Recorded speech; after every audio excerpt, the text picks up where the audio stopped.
Hello?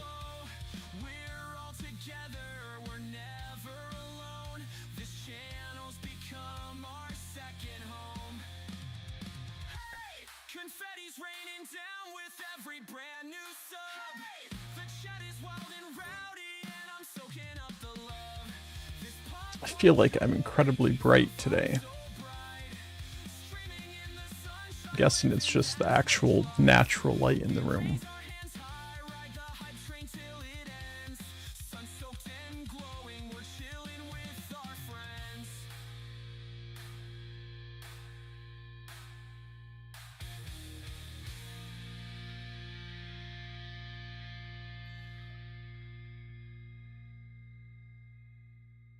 Alright, so we were working on a rocket launcher here last time.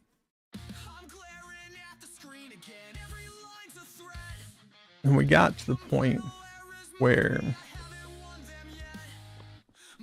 it is working with your physics forces, not movement nodes. Which means it will interact with the environment the way we want it to. However, we had one minor issue, and that was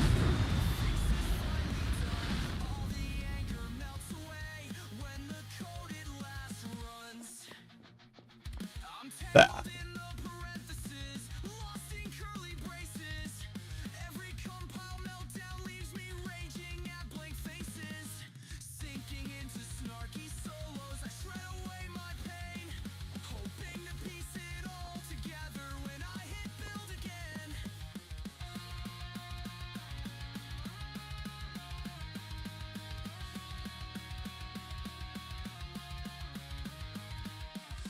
So today, we're going to try to figure out if there's anything we can do about that.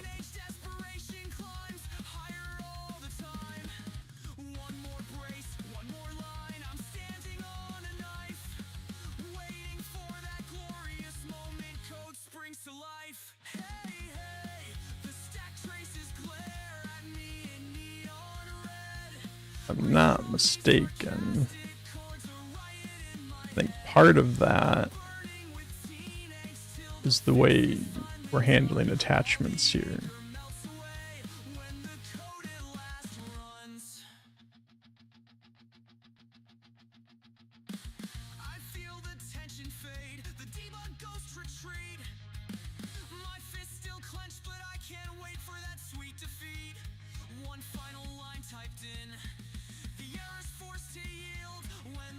Not sure if snapping is going to have any effect whatsoever.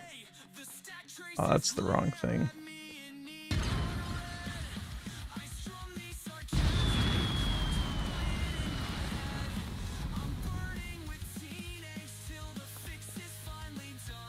So that works better ish, right? I mean, it didn't spaz out right away. I think what I do need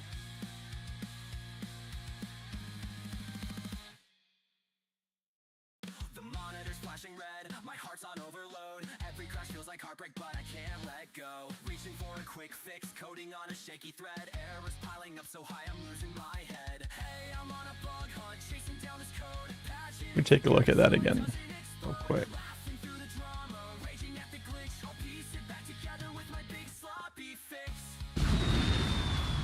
Okay, so the rocket's spawning off center. I'm rewriting lines in panic. Duct tape solutions galore. Heart's racing like it's heartbreak. Can't handle one crash more. Caffeine's fueling my meltdown, comedic rage in tow. I'll smash 1,000 keys until I've won the show.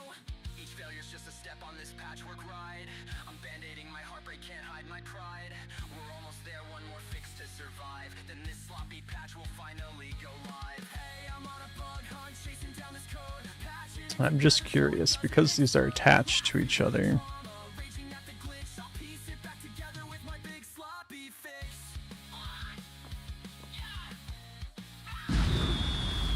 Okay, so it's the rotation of the rocket that's the issue. Some fancy fireworks.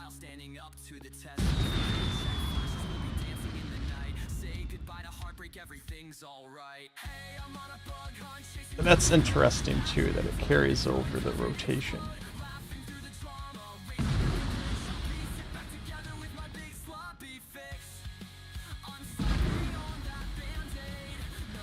We'll have to account for that at some point too.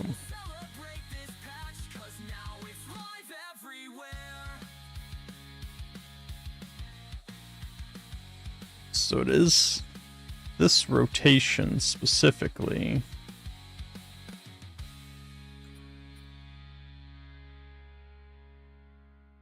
It's causing an issue.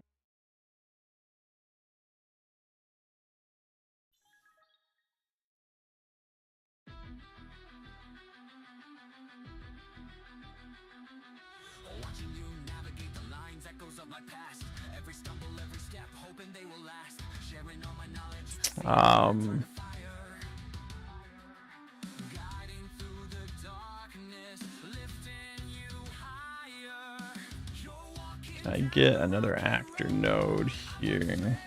It's 4.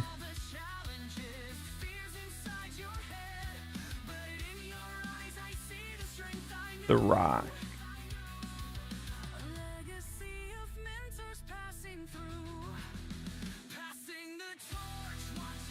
Where is...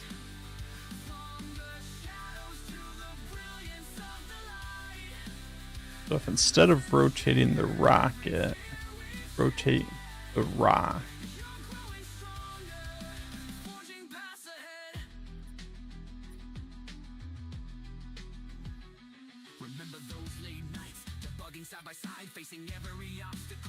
This should be able to go into there, so we need fewer things pointing at just the rock. Kind of clean up the inside of the node connections a little bit there.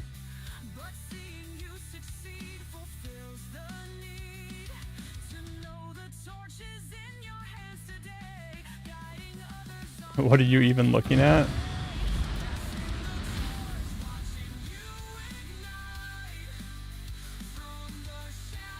You're looking at game development. That's what you're looking at.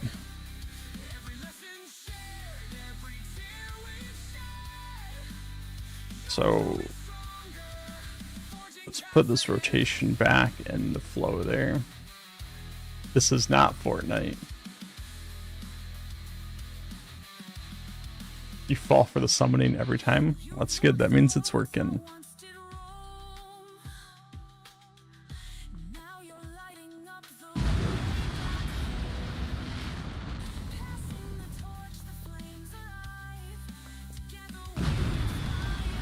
So why?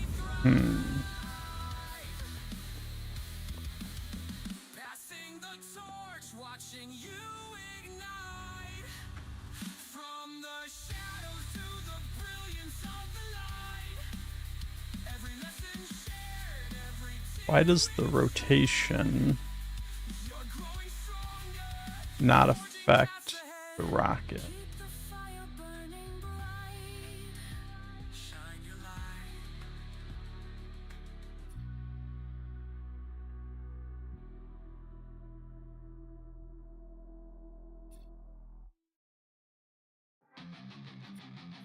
Maybe it is.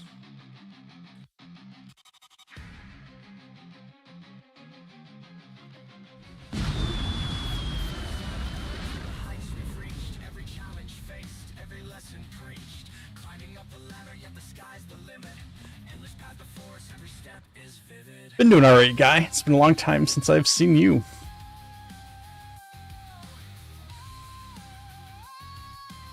More optimized version of Wages Wings. I will have to check that out.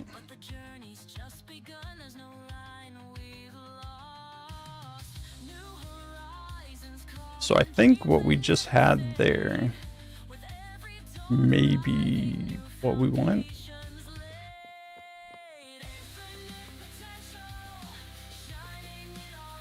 Let me come over here and test on some of this stuff real quick.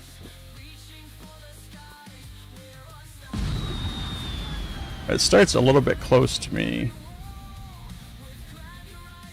And I'm not super concerned about this. Because the idea is that it's going to explode and disappear anyways when it collides with something. I just haven't built that part out. But I want to make sure that it interacts with the environment.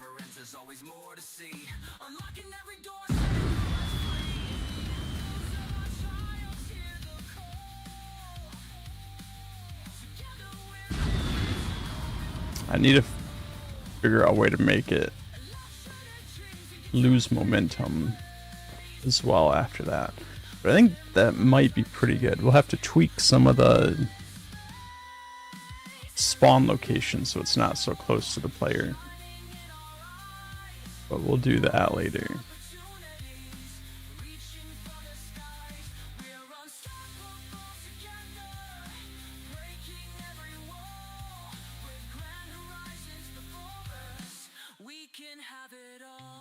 Definitely more optimized. Dropped to like 20,000 PI there.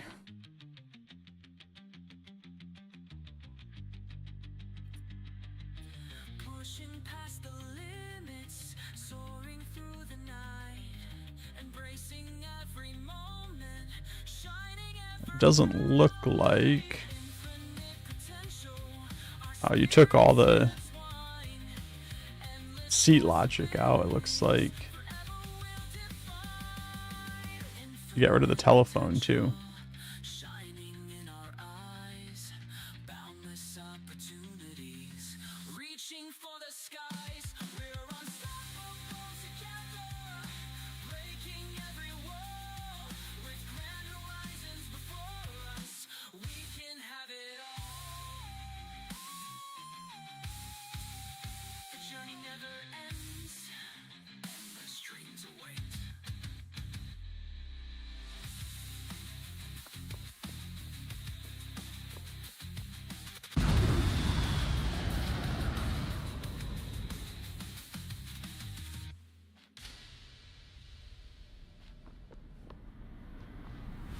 I think that might work. Let's try to clean some of this up a bit here.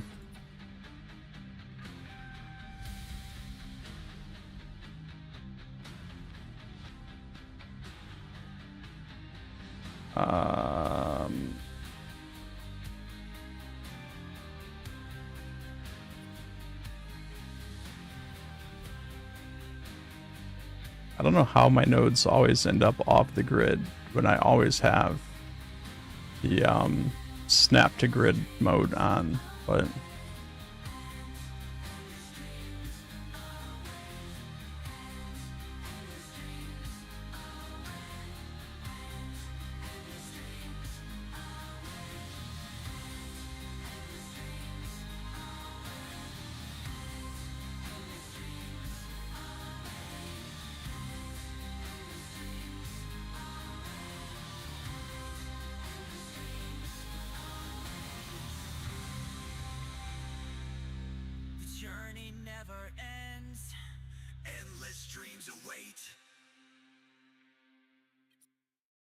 I'm gonna spend way too much time just trying to get things on the right grid locations here so things will line up, but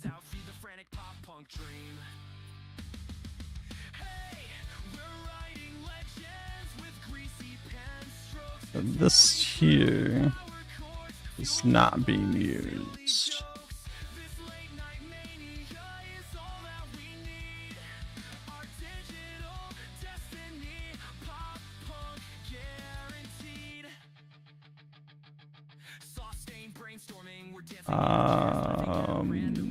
Yeah, so I think I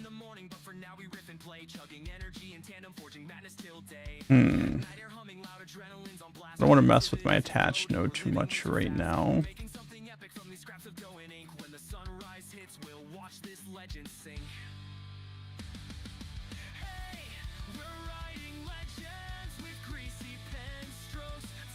This is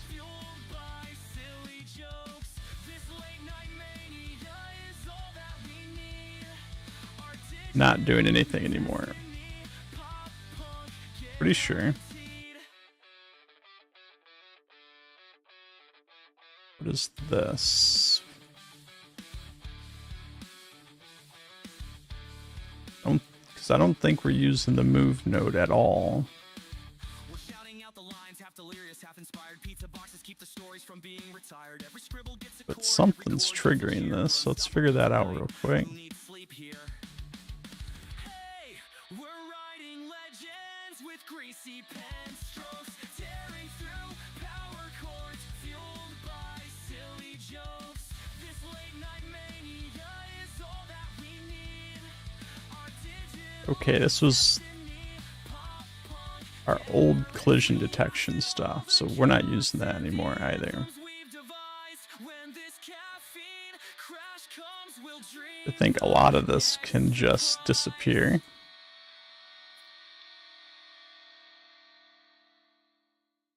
We're going to leave that out right now just so we can see what's going on in there, but I don't think we need this volume anymore.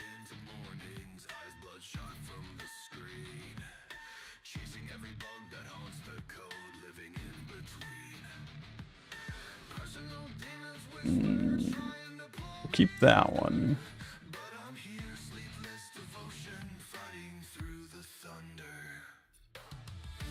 Damage node. We need to keep the damage node.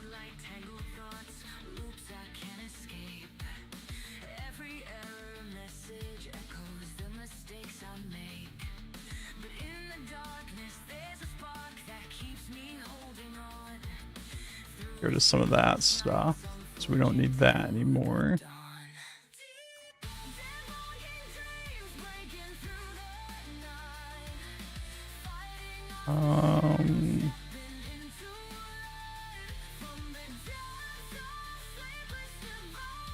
Don't forget the rocket explode node. We don't have that one yet. We have to build that. Well, I have the explode. That's what this stuff is here. Just nothing's triggering it yet.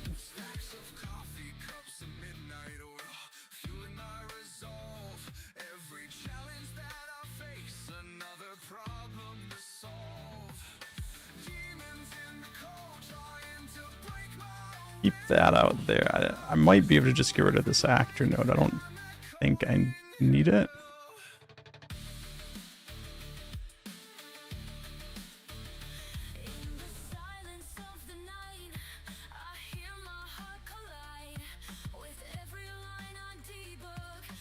What I would like to do is where... Here's my physics force node. On physics force start, I have... I think this is all the logic to reset the missile after it explodes.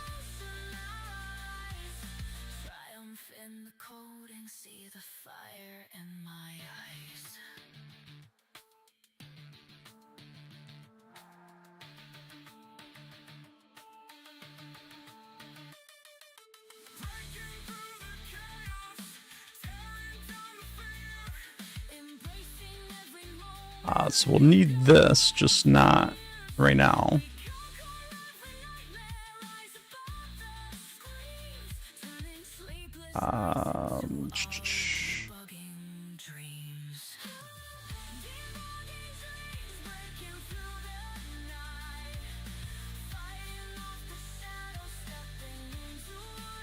The ICBM extension. Well, I mean, eventually that could happen. What am I doing with all of my groups here? What is this? This can just go away, I think.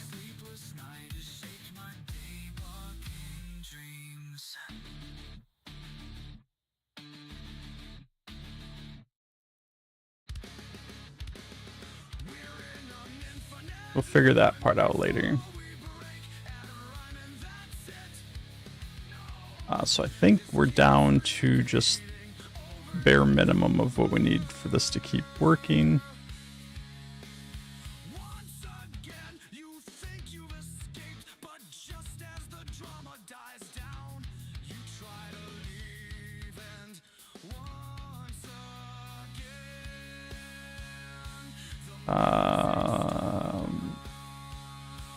Yeah.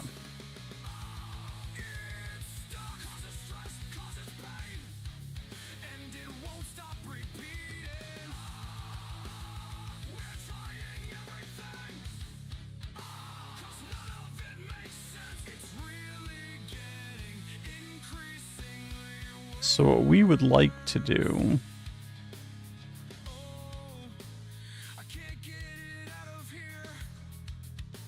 is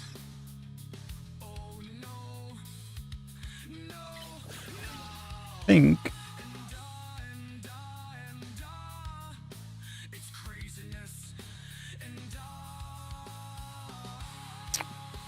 we're going to do probably not the most optimal logic here, but we're going to, as the rocket's flying, we're going to check its position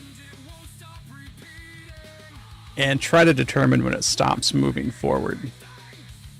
And that's what we're going to use to trigger it to explode. Because instead of using like a trigger volume, the trigger volume is only going to trigger on certain things. But if we can base it off of motion, it would be able to explode off everything.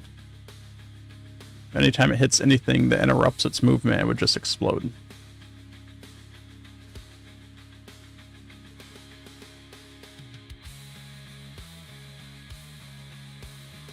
So I think that's what we want to try.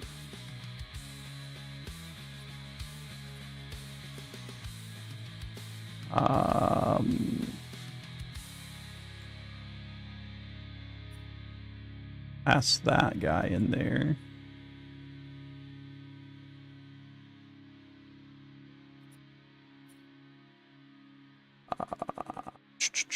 Repeat infinitely until we stop it. I do like every half a second. It's probably not enough, but for our testing purposes, we'll set it there and we'll tweak how frequently it's checking as needed.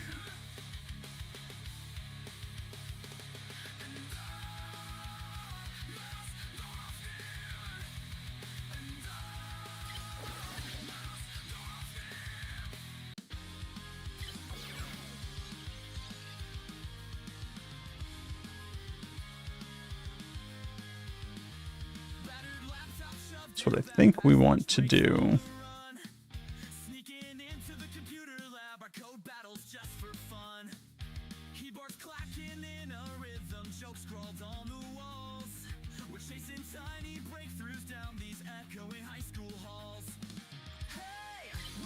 Is we want to get the difference between vectors on each update. So we need to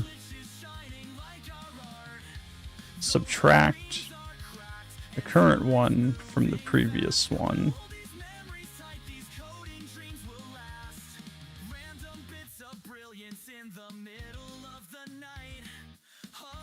And because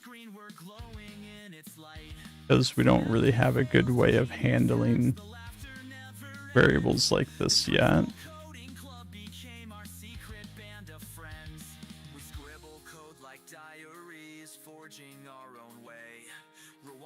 we're going to, after this is calculated, we can activate this. So basically when we get the location, we're going to put it in this variable to hold it. We're also going to pass it straight from the actual location node into the subtract vector node.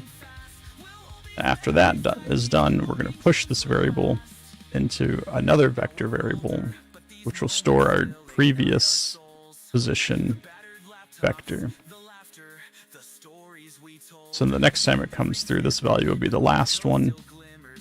The value coming here will be the current one. We subtract those. We never left that spark behind. Now we're older, but these moments still ignite our souls. The battered laptops, the laughter, the stories we told. We're going to output this to another vector. Of code still glimmers in our mind. A testament to how we never left that spark behind. And then I don't know what we're going to do with that yet. Our dreams unbreakable at heart. Remember silly pranks and glitches shining like our though the screens are cracked and time's moving fast. We'll hold these memories tight, these coding dreams will last. Our high school hallways fade, but our future's burning bright. We'll code the next I think what we are going to do with that for right now is just kind of feed this value into some logs so we can look at what's going on, if this is even working. All those vectors make your head spin. Yeah.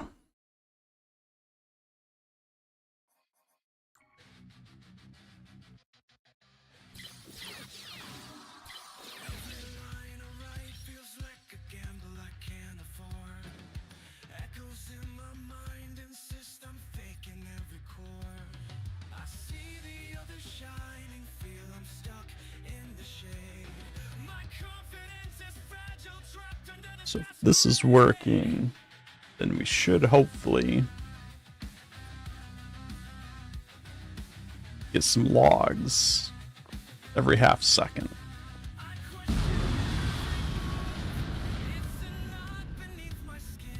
No logs. Something's not working.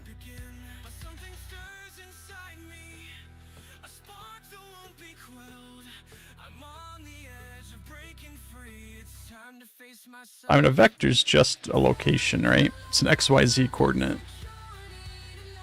Somewhere in the level.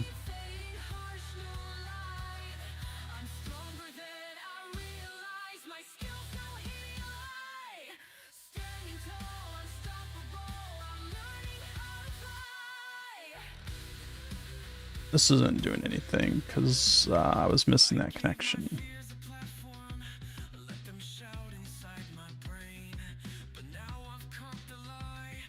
And then vector math gets a little confusing, but things like subtracting two vectors gives you the difference, the vector difference between those two vectors.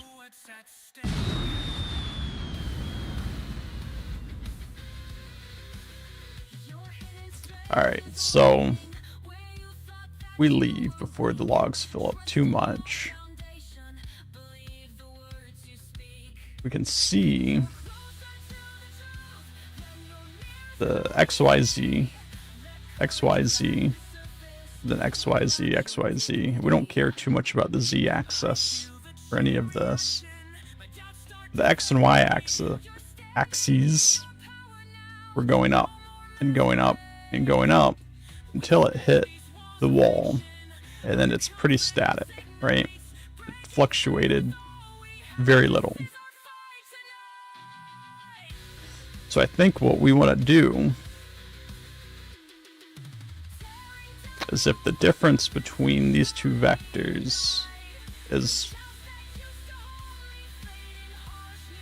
below a certain value on both the X and the Y, we want it to blow up.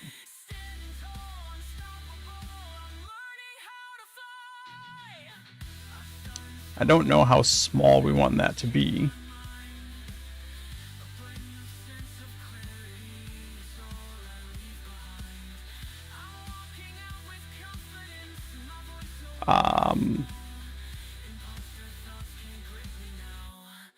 But we'll play around with some different values.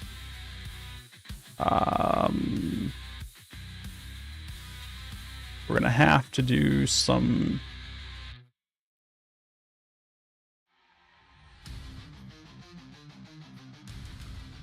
I think we're gonna have to do some conversions here because we don't have an absolute value node. We want X x is less than 0,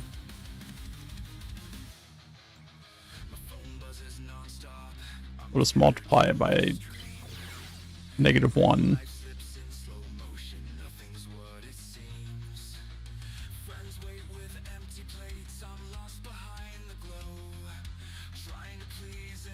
Yeah, that's pretty much what we're going to do, but we have to do the math on each individual value of the vector.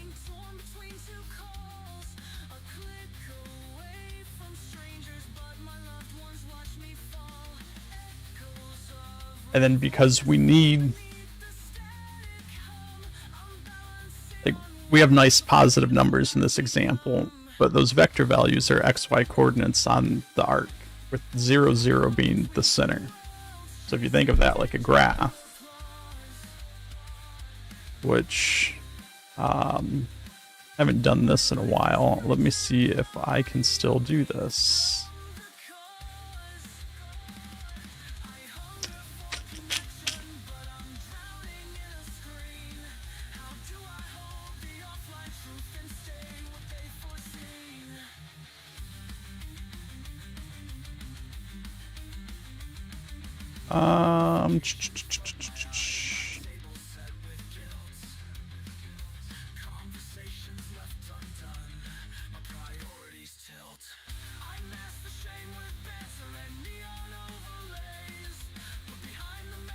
I guess not.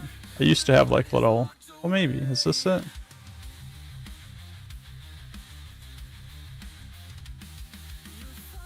Yeah, okay. So you have a grid, right? With, this is your x-axis, your y-axis is up here. Pretend I can do letters. 0, 0's here. So if you're going like this way or this way, if you're going anywhere in this direction, both your x and your y values are going to be positive numbers. But if you're going in any of these other directions, one or both of those values are going to be negative. So I can't just do less if the difference is less than 0.1. Because what if the difference is -7, right? That's less than 0.1. Which is where an absolute value node would come in handy, because we could just take the absolute value of that and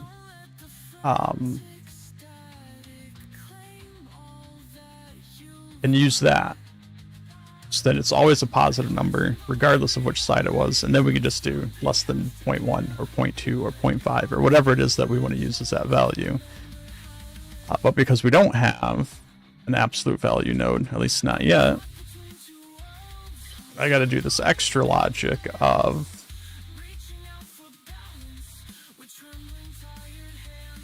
if it is less than 0, just multiply it by -1, which will make it a positive value.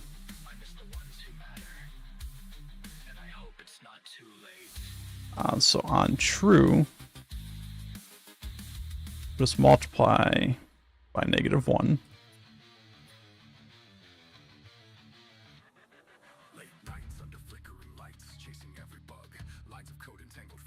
Take a number here.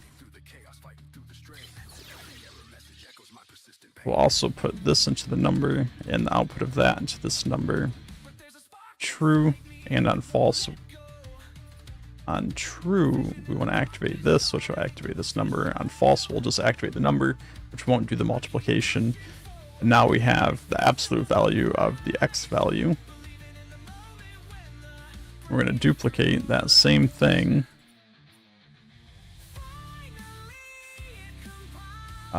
for the y value.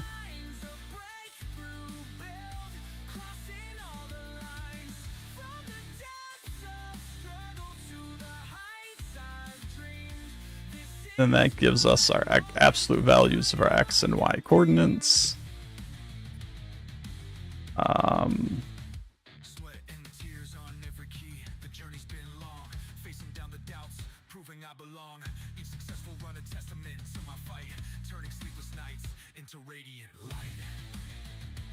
And then I can do,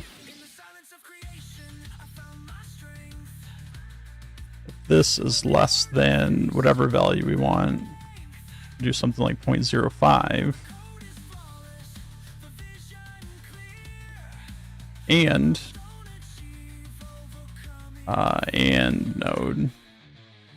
node.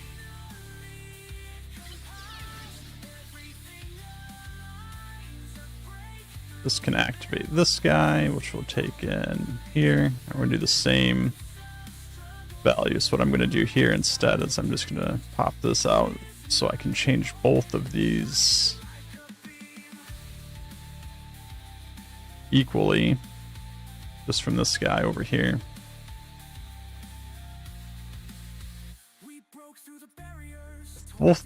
If both of these are true, then we explode.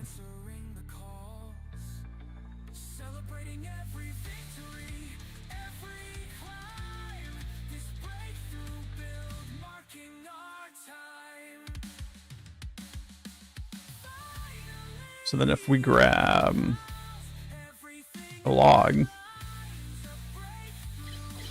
and do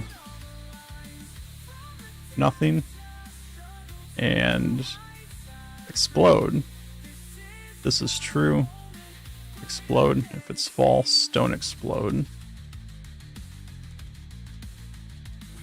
We run this.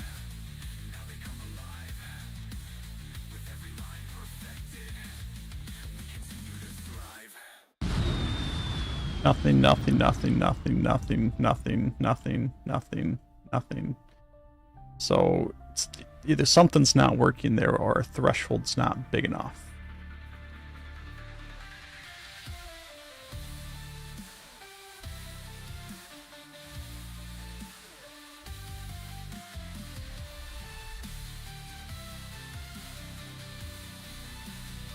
So what I would like to do here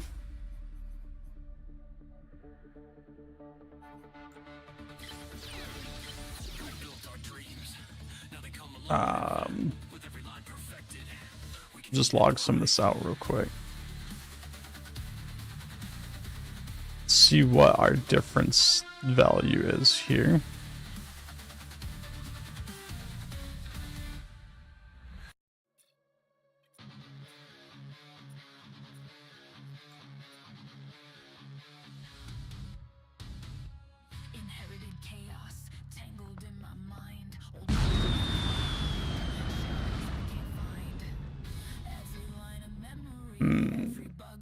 So I think we did something wrong.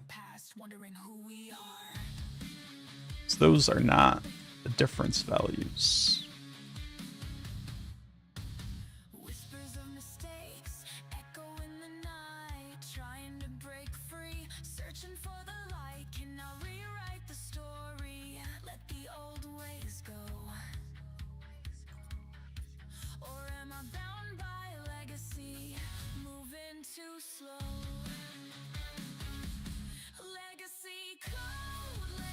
So what are those then?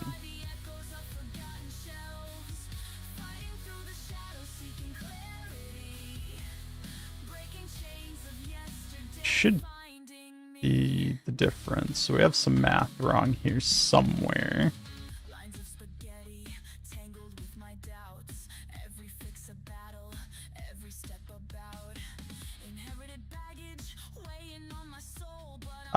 Well, that's fine if they keep changing when it stops, as long as they're not changing a lot, which they're not. Because we just set that threshold to understand that difference. Because before it stops, I mean, it changes quite a bit between each check.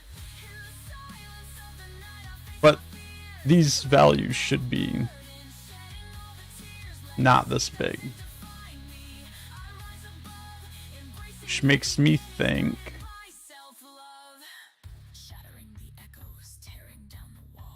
okay.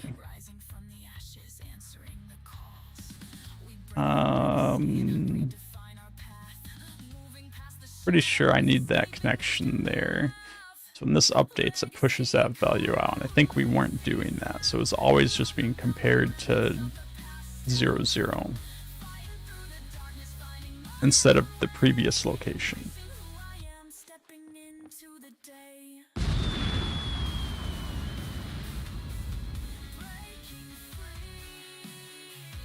And that looks much better. You see, we did get it, eventually get it to 0, 0 and it exploded.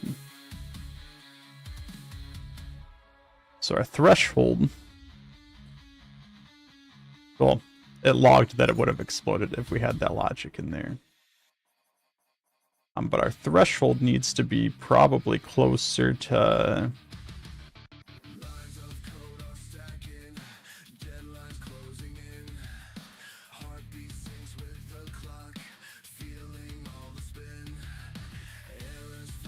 Let's see, our threshold, if we put it to 0.1,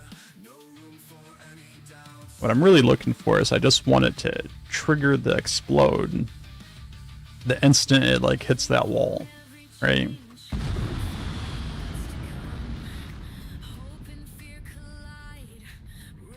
There it was close, but not quite.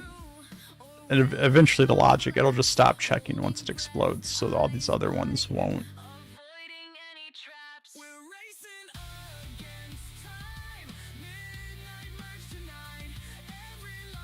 So just taking a look at the numbers here.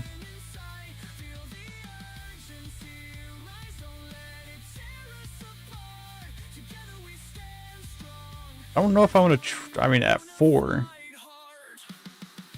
That's a rather large number, right?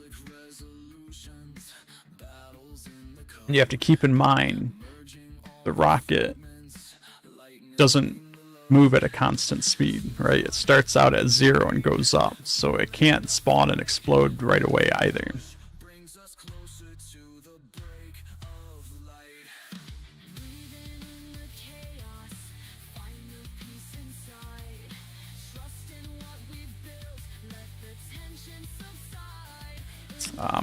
I think what may help here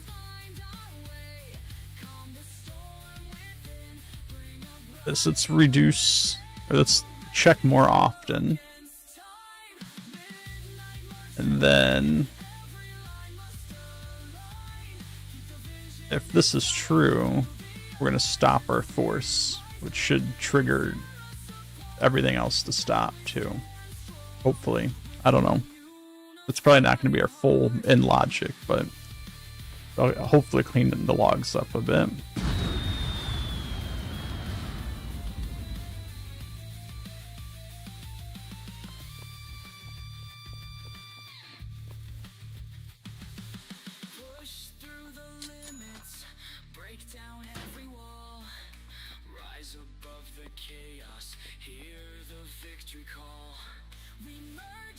So 0.1 might be too small. Let's go with 0.5. Just make sure that that's not going to trigger an explosion as soon as it's spawned.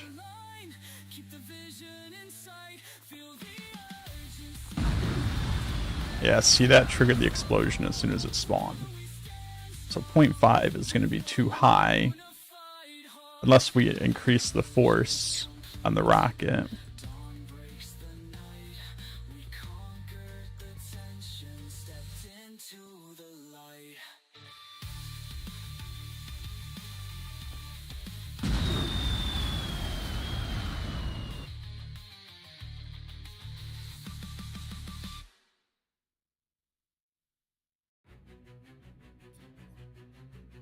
.3.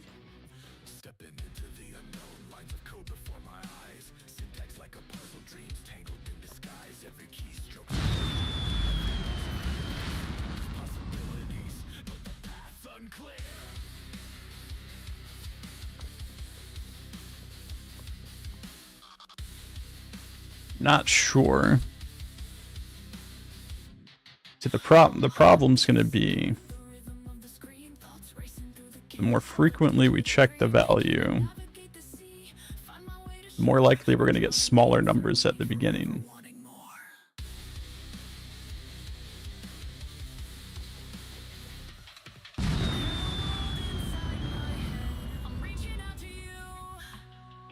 Which I guess we can maybe counteract that, which may introduce a bug into the code. But if I just put like a delay before it starts checking of say 0.5 seconds,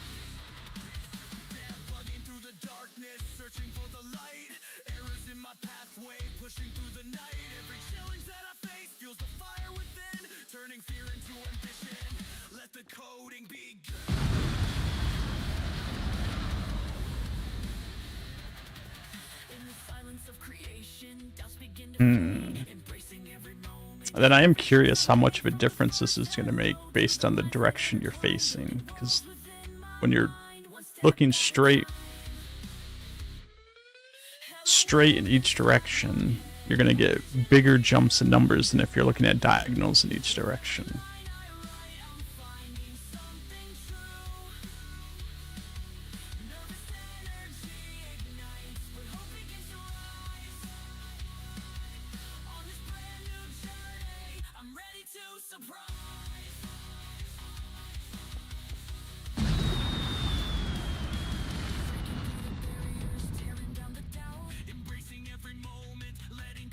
So let's tie this in to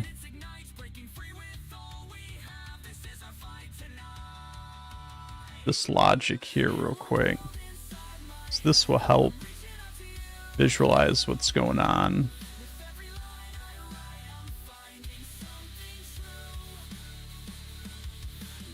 So that right there.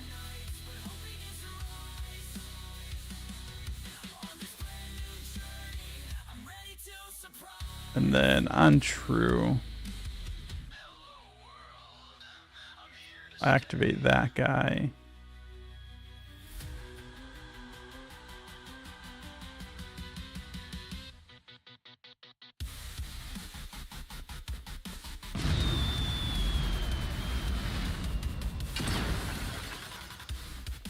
So that's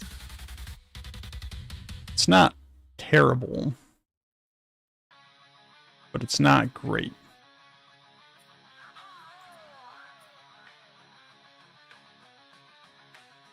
Can't check any quicker than 0.01. However, probably can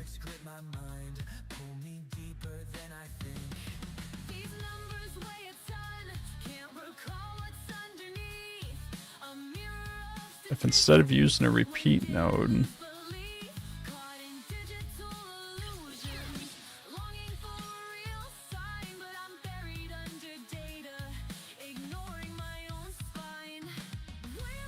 I can put this gate node in here, and then on false here, we just re-trigger the gate.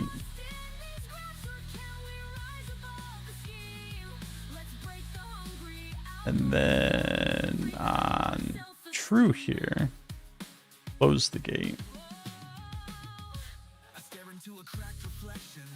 And when the force starts here, we open the gate.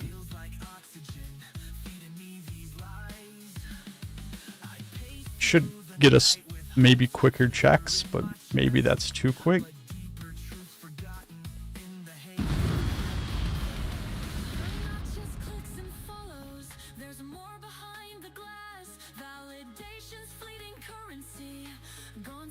Why are those numbers so big? Definitely broke something by doing that. Hey, Magi. Looks sunny there? I know, I don't know, like, I got my lighting all set up and the camera all set up for the nighttime streams, and it's just so bright when there's actual daylight in this room. So why didn't that work? Why are those numbers so big all of a sudden?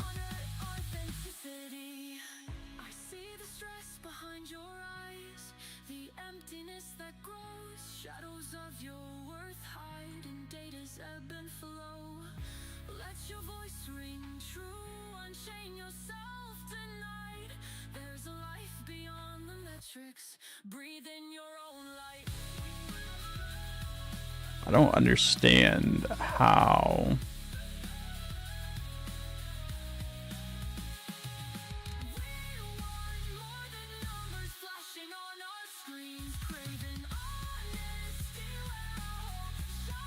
What all is this doing?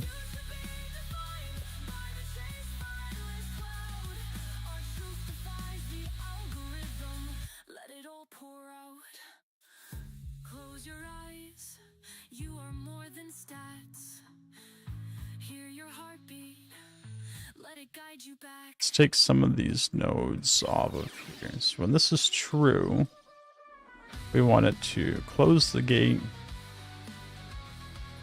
cause that explosion, stop the force.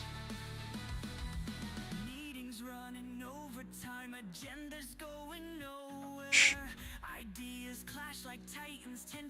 Right. Get rid of those and just have on force stopped, explode, force stop, close the gate. All I need this true to do then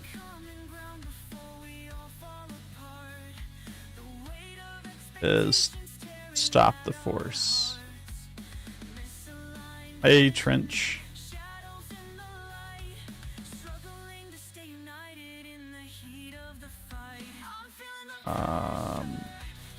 This line won't need to be there because now the logic that determines the explosion will stop the force.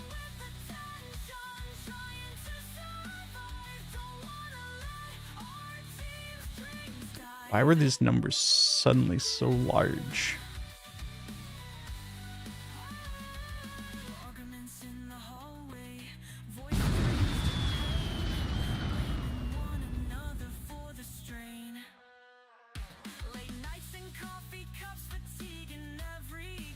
I don't understand how just switching this from a repeat to this gate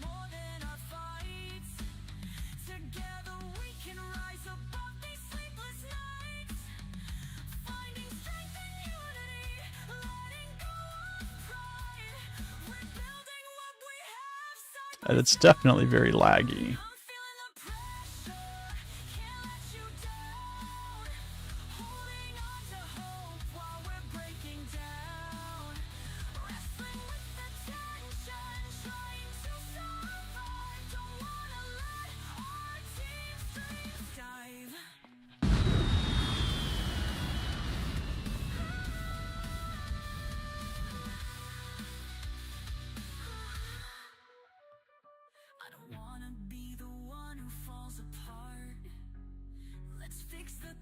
So what?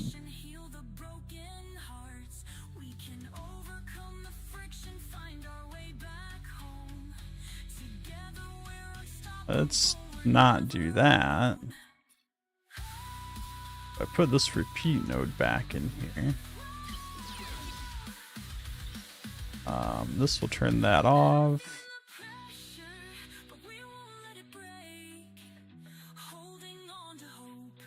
Forgot I was streaming. You've been bored for an hour. Well, I've been live for an hour.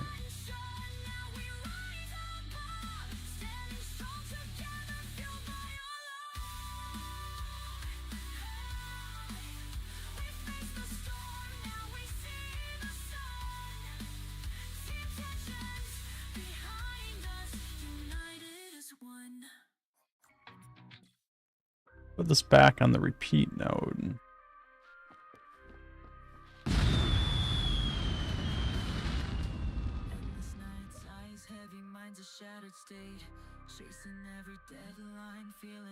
That makes no sense to me.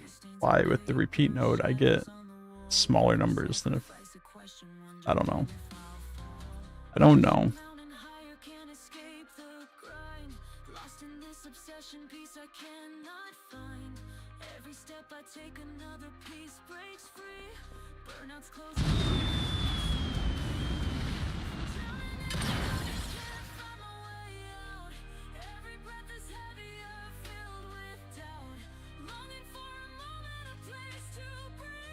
I'm probably going going to need to do a similar thing to the grenades. On forced start or forced stops here.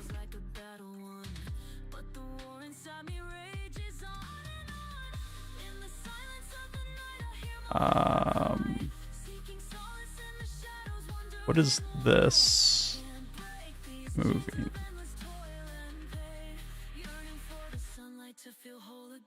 Let's get the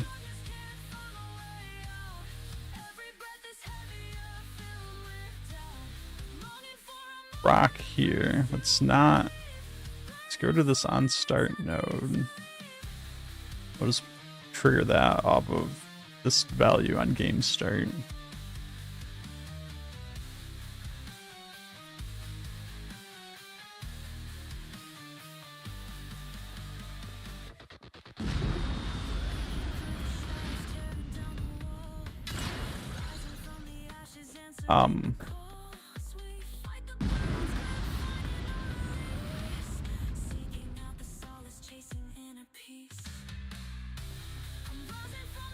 Very confused.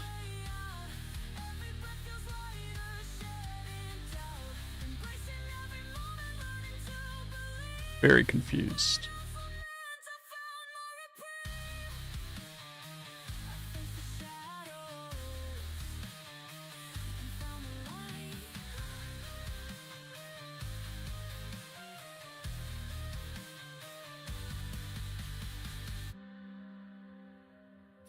Maybe we'll do it this way. Not sure what happened there. So yeah, we kind of got the rocket. Well, we had it. I don't know what I just broke.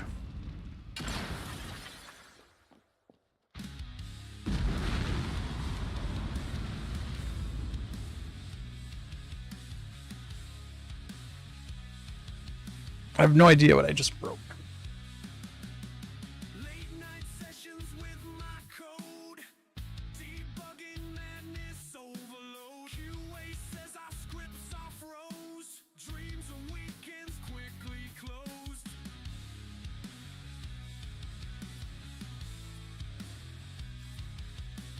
SEO, it haunts my sleep, keywords in a tangled heap. Page speed test crash on repeat, rankings crumbling at my feet.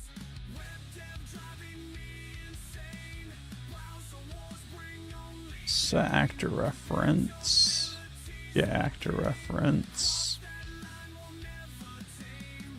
CSS a twisted maze, pixels lost in rendering haze.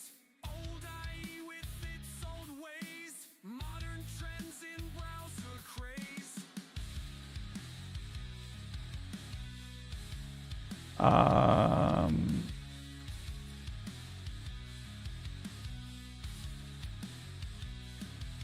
Accessibility, my plight. Yeah, let's Into the night, screen readers are constant fight. Everybody needs the right. Web dev driving me insane. these aren't being attached anymore, Wars bring only pain. which is a problem. Piece of game, cross that line will never tame.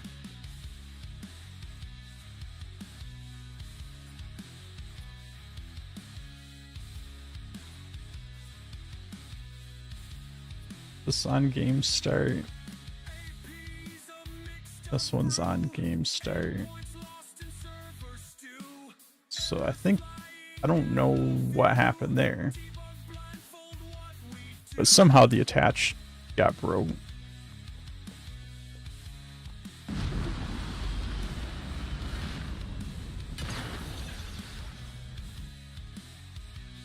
I think it's still broke. Let's just put this back. Target.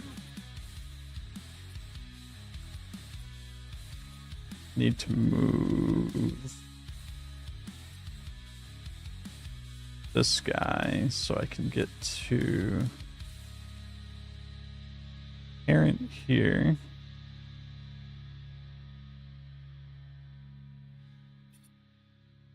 I guess the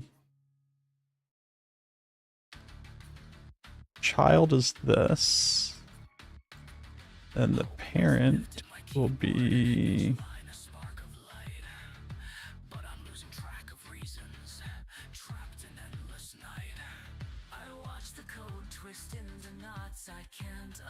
the rock.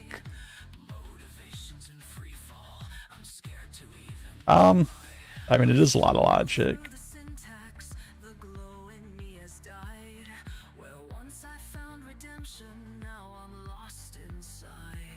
And I'm guessing this on start node that I had over there was triggering this, and I just didn't notice it. We'll just add one in there.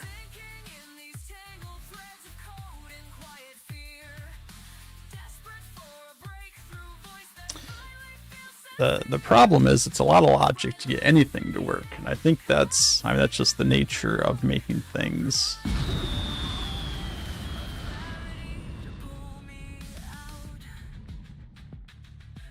So if that worked, why did my explode not work? And I'm pretty sure I know why my explode didn't work, but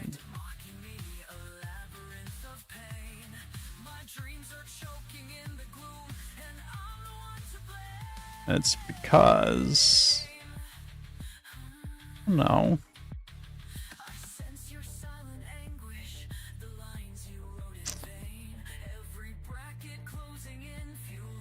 We need that to be aligned. I didn't even see the barrel. Maybe I just wasn't paying attention.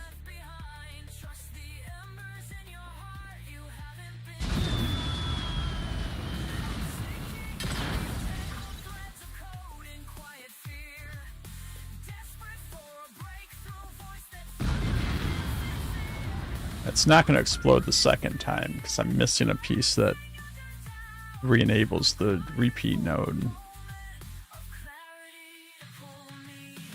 However, why is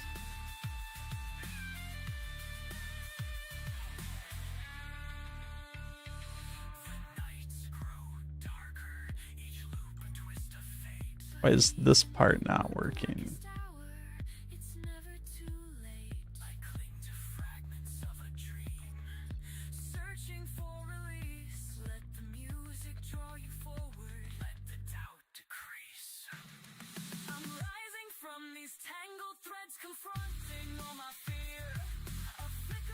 What this should be doing is... Wait, what is triggering this?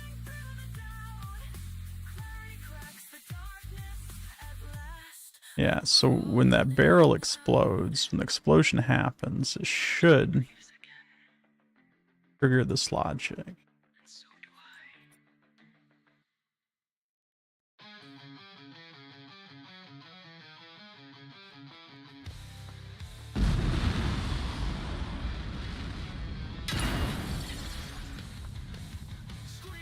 Triggering that logic should have shut all of that off and move the rocket back over to there, which it didn't do.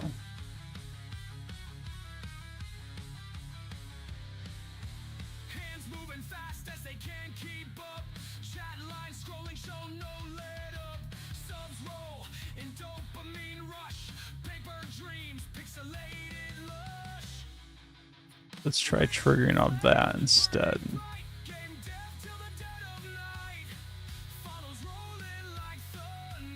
So, I mean, the explosion area we don't have a whole lot of control over with the way we're handling this.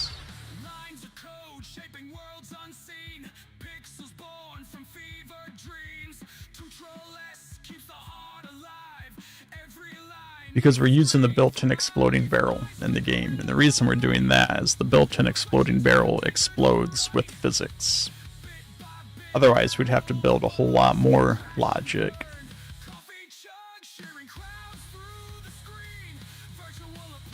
So let's fix this.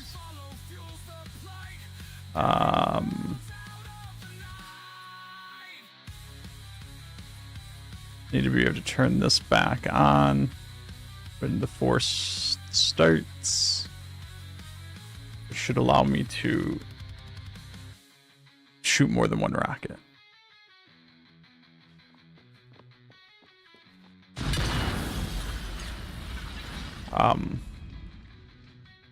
Twitch flame burning bright, game dev till the dead of night.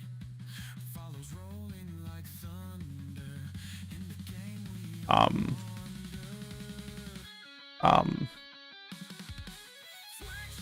Maybe we can just do it that way. game dev till the dead of night.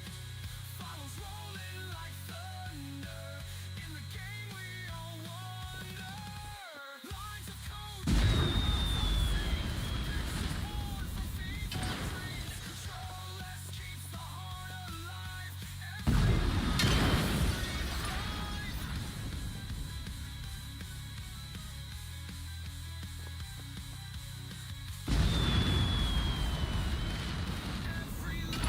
Screen thrive.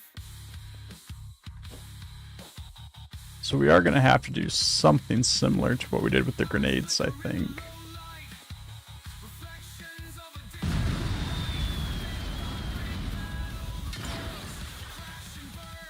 coffee shop. Virtual applause lacks no sheen. Every follow fuels the And what I mean by that is we need the force that's being applied to the rock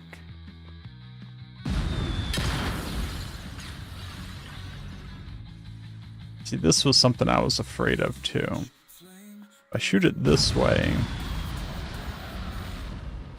it's fine. If I shoot it this way, it blows up almost immediately. And that's because when you're at an angle, your X and Y coordinates are going up slower. And if you're going straight in a X or Y direction,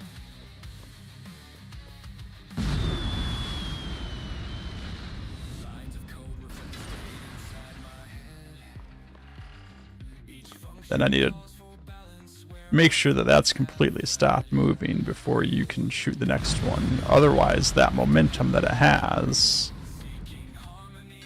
will carry over into the next rocket.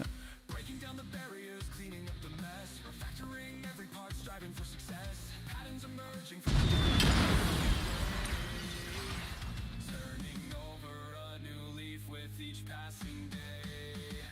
So I'm wondering if I can do something like Rebuild my habits, let the old ways disband. Coping with the struggles, finding strength inside.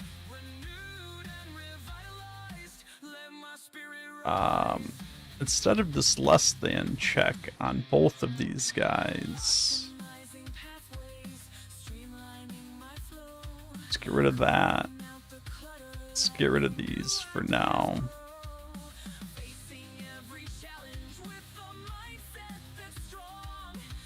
Let's get rid of one of those. Belong in the quiet moments, I find peace within. Adjusting all my settings, let the healing begin. I'm going to add these values together. Using coping tools to guide me through. Embracing all the changes, starting something new. If that total difference Define who I is less than 0.5, I don't know. I don't know what that number needs to be. let my spirit rise.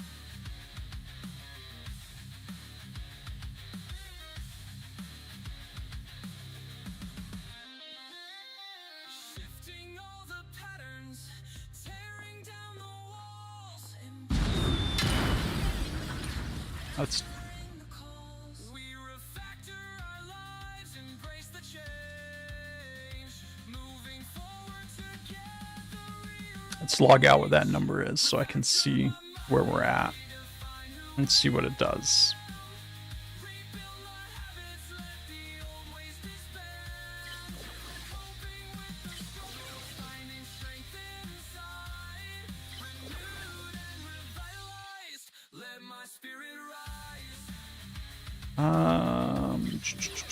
Number.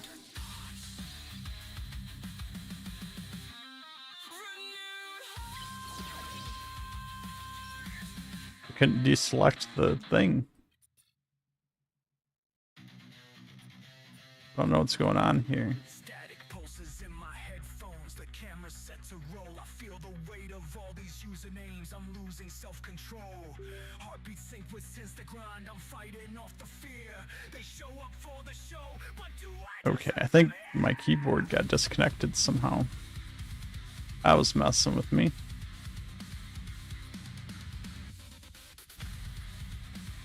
Let's log out what this value is when we get it. My voice might crack, my thoughts might fade. Still I cling to the screen, I can't turn away. A million eyes watch me break or shine. Every second, every breath on the line.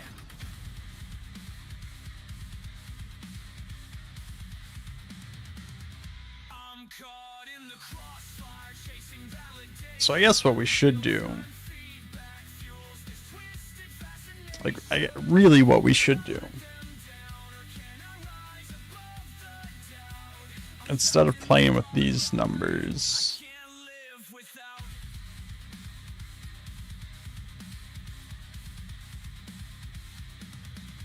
Mic check 1 2.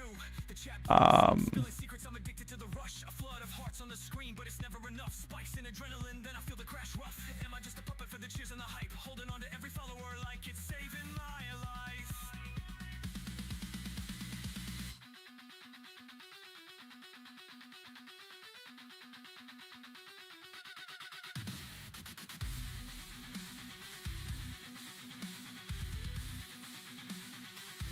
might not even need to do. Yeah, so probably what we should do here is we should just get the distance, right? The actual distance it's moved. Which would be something like...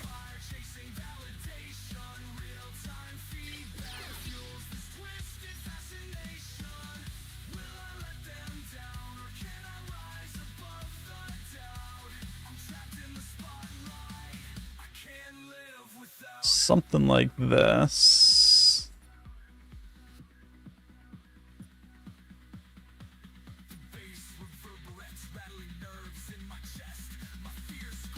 We just do, you know, our Pythagorean theorem, right? A squared plus b squared equals c squared. We have two xy coordinates.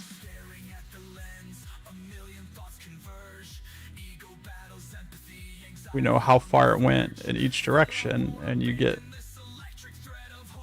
the distance that you actually traveled, right?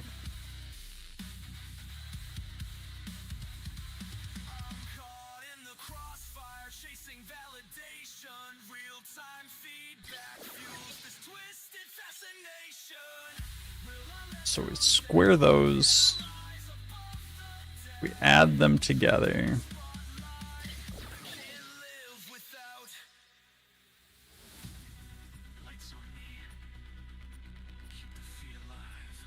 And we get the square root of that value. And that gives us the total distance that we traveled.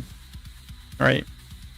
Now it doesn't matter which direction you're facing. We'll feed this into here.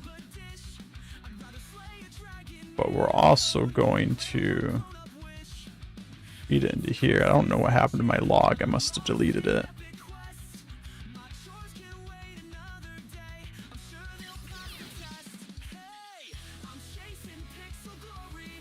Can you do vector 1 equal vector 2 explode? No, because if it's always slightly moving a little bit, they're not going to be equal, right? That's what we saw earlier.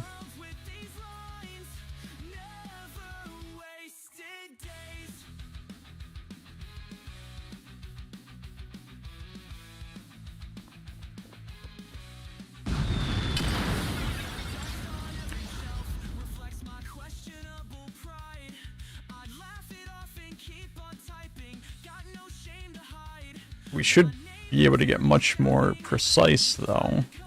Like if I bring this down to 0.01 again, or 0.1.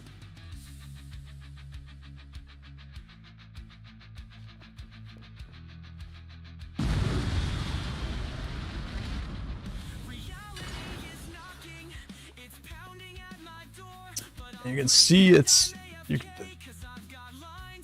you can actually see a lot better here. It starts up here. You can tell these are distances now. These aren't just XY coordinates. This is how far it traveled each time it's checked. Because it's speeding up, the number is getting bigger. So realistically, once I have the length, I can either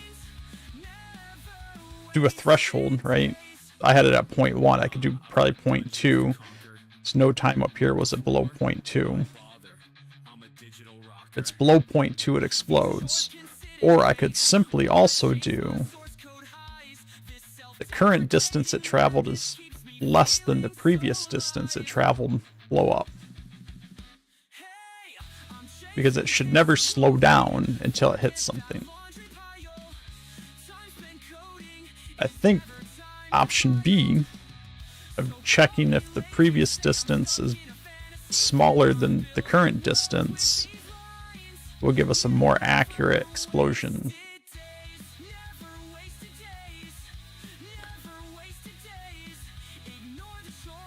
So let me change this threshold here to 0.2. We're going to check it on the angles too to see if it shouldn't make a difference.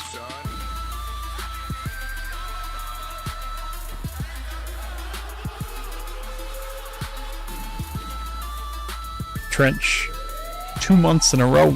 Thanks for that sub. I'm glad you're enjoying what we're doing here.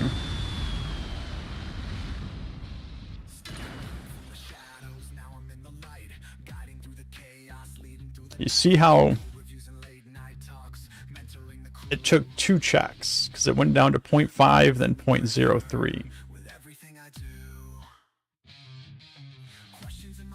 Well, what we're doing right now, it should make a difference because we're calculating actual distance, not working with the XY values. So if we go on an angle, we should get the same results, right? Which hopefully that hits something over there. It's just going to go forever. Which is something we'll eventually add, is it has to blow up eventually, right?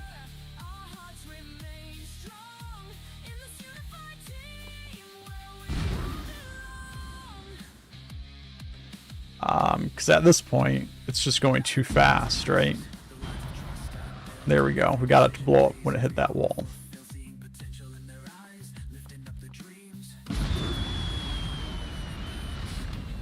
But now, because we're calculating actual distance instead of just checking the XY coordinates, it shouldn't matter if we're launching on an angle or not.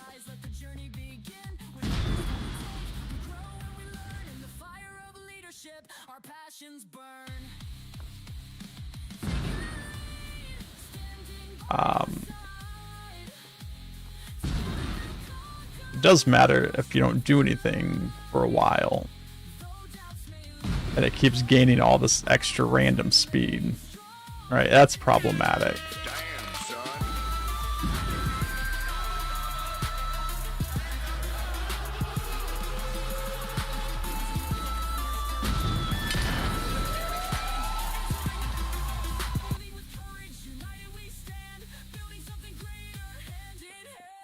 And making sure we kill that momentum in between launches is important too.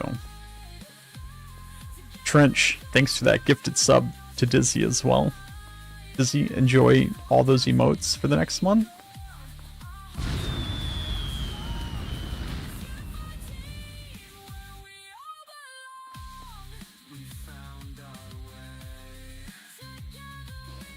So, see how it kind of hit that wall and deflected and went off to the side.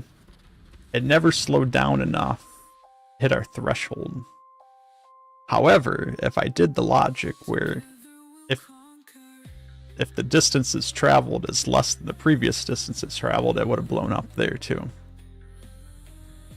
But I think that's the right way to go, because it's going to cover more scenarios and it's going to be more reactive, I think.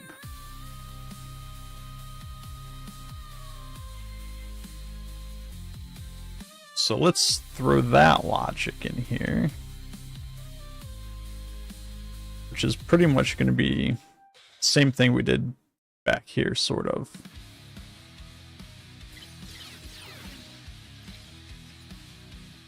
I don't need this.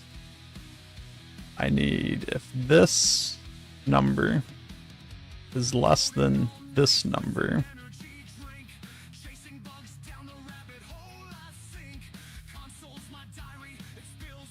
and then push the old value into this variable. The new value is less than the old value.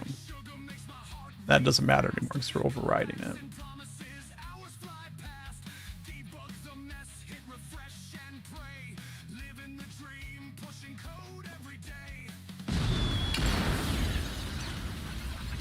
That's problematic for that first round because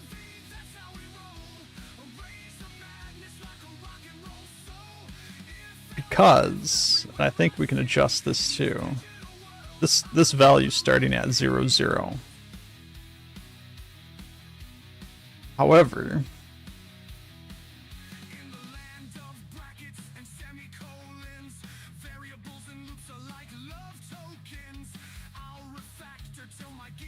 we just set this value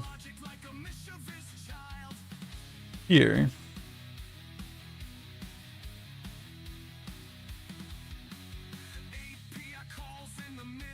And trigger that. It'll set it to where it's moving the rocket to when it starts launching.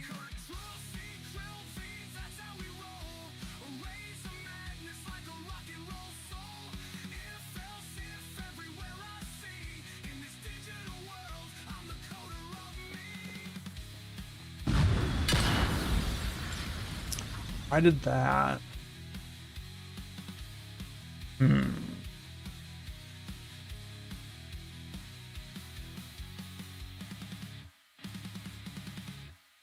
Why did that go down first?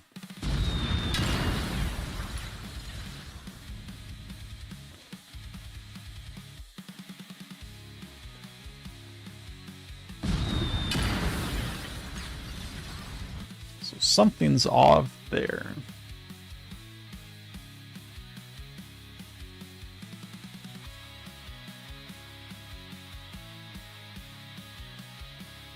This is the same value we're using to move this to.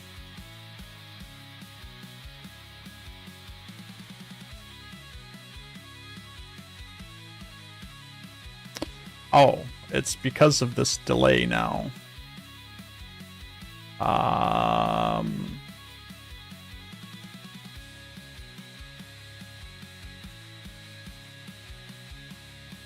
Means I think I don't need this delay anymore.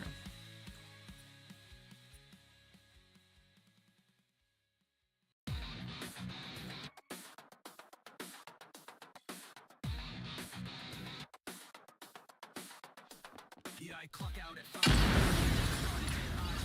My passion's uncharted. My code's on fire, though my soul feels drained. I'm a walking contradiction, see the midnight flames.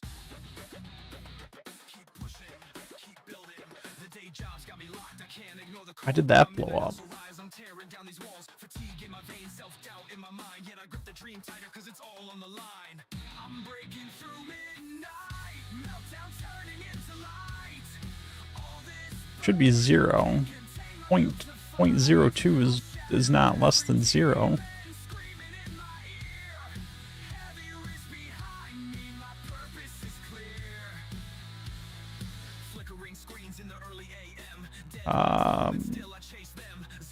Because that was never pushed, that might have still been 0.5. Which means I'm going to need to reset this every time it starts, right?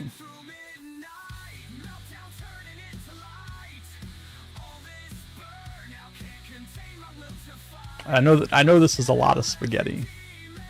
Once we have things working, we'll clean things up a lot.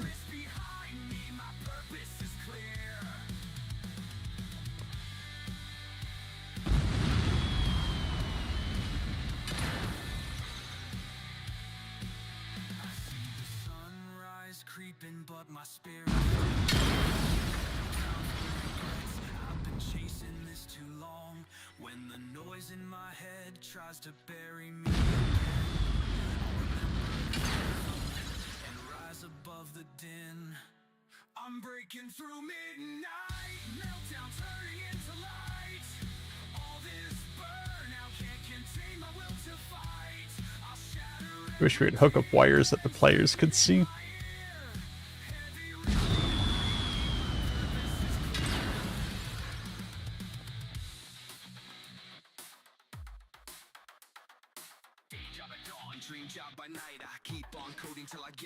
So interestingly, it's still, there's still values where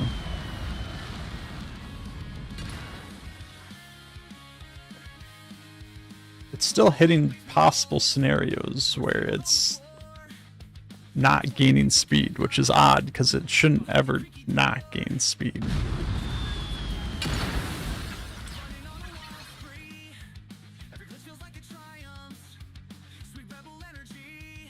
And it's very slight.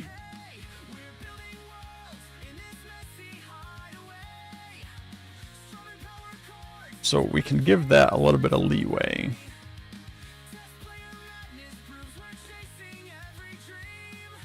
Where we can do...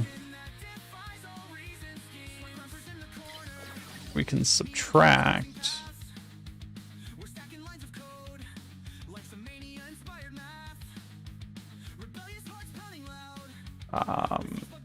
this value from this value.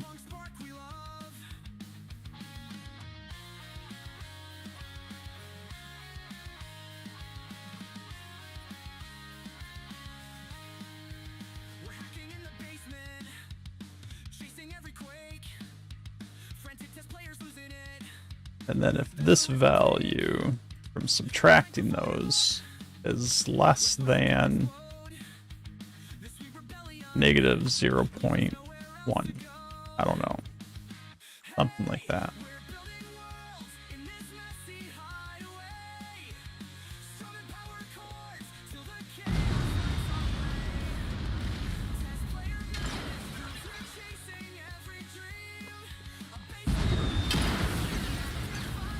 The issue of it not the force having to settle down between launching, we're really gonna have to figure out.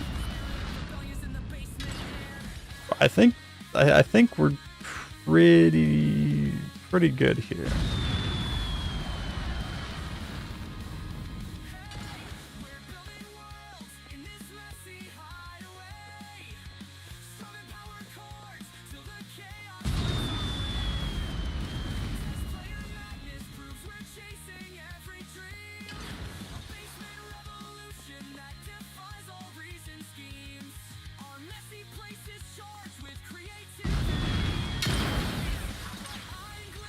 It was still spinning, which is problematic.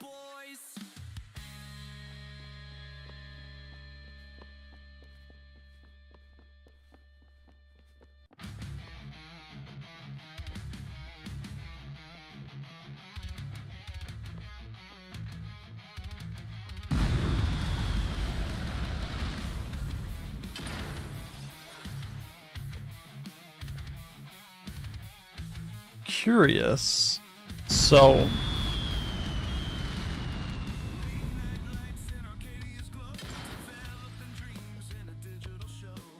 I think we're like 90 something percent there, right? We're really close. What I'm curious of right now is when the rocket goes back to a spot here, right? We're setting the actor location, which is killing its movement momentum, but not its rotational momentum.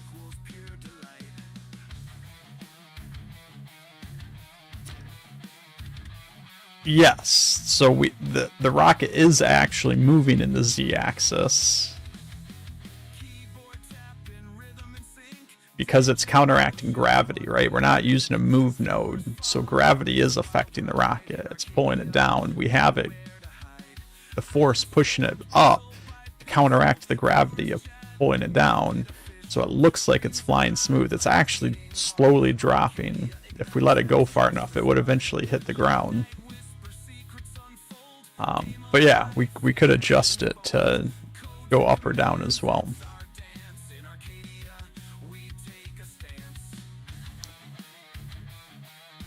But when we set the actor location, it is killing the movement momentum. So I'm wondering, that's not what I want to do. Set actor rotation.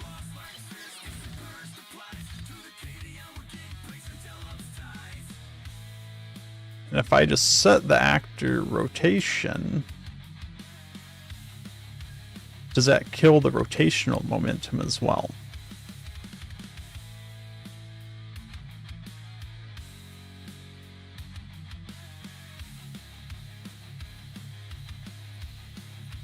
So we're going to test that real quick. I need this guy.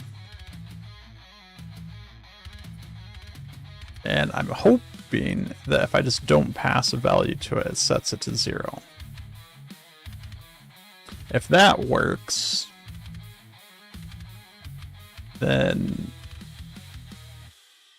I think that's a couple that's a couple other cool things as well. It's going to spawn back over here. It didn't change anything with its rotation. It kept the rotational inertia. Something's always wrong. Missing brackets, stray semicolons all night long. Each error feels like a shadow creeping. But we're also not passing a value in. So I don't know what this does without a value passed in. So let's put a 0 vector in here. Pass that in on game start.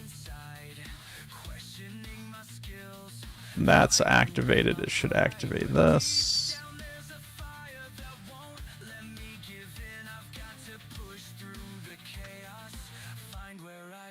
I know somebody at some point was asking about killing the momentum of an object. And that didn't seem to do it either.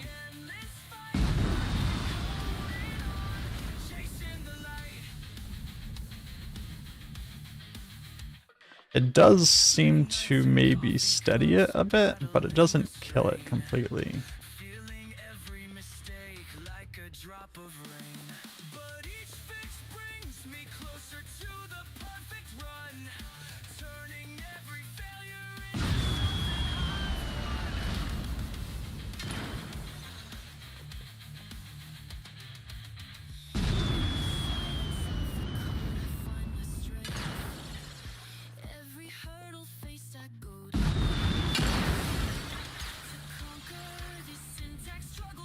I mean, I can probably, through enough trial and error, figure out how long it takes for this to settle.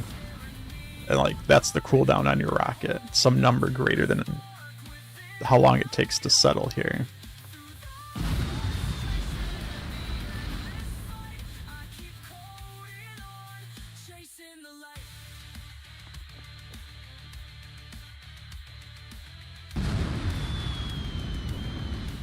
Overall,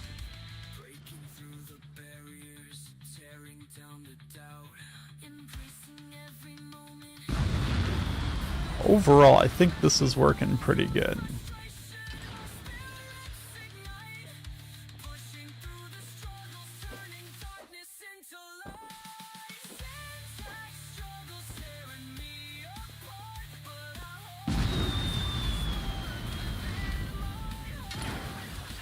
I don't know why it's not really blowing up this wall though, because like the grenade explosion, I guess the grenade explosion's not blowing it up right now either.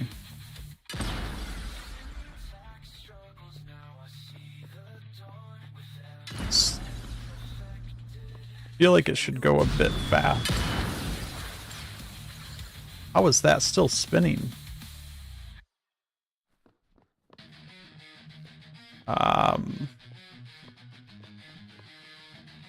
If we want it to go faster, I don't think that's a problem.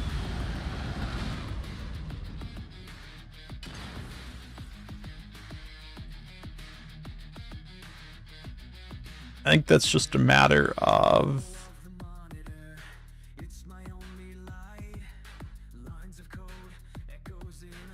tweaking these values here.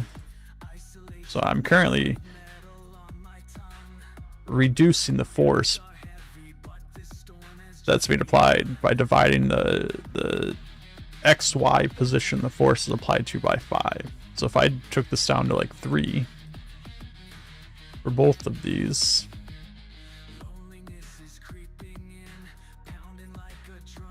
it should go faster because more force is being applied.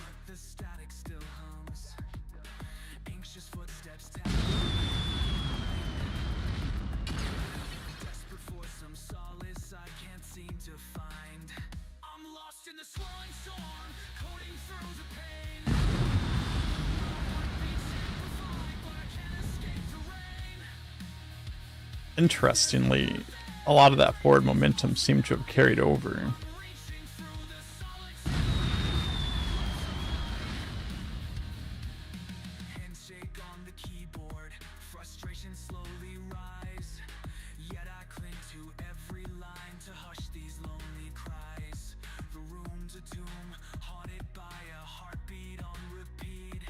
And I mean, we can make it even faster. I can bring this down to, if I just put it at 1, but we're not adjusting that speed at all. I think this might probably be a bit too fast.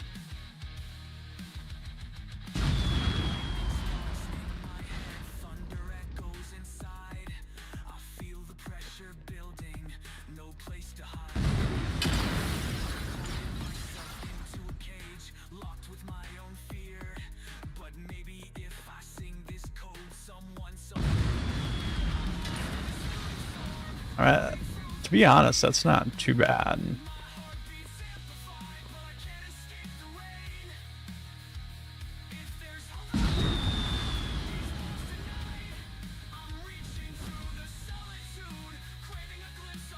You see how it launches it still. This is the exact reason that the grenades are in boxes.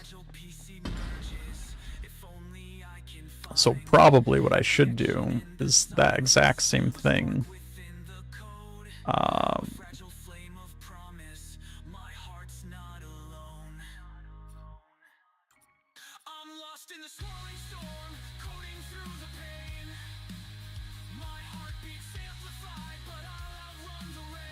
Let's remove this from that group.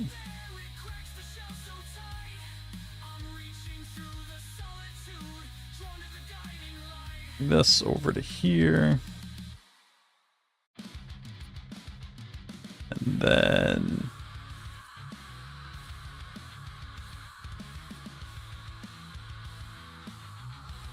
this here, I want to position this to where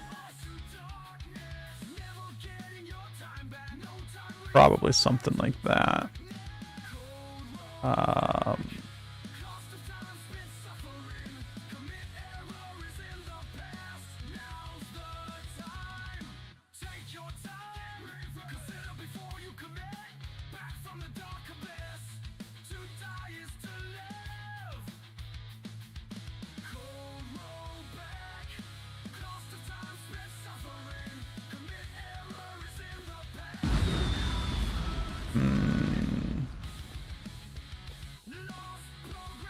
seems to fuck with the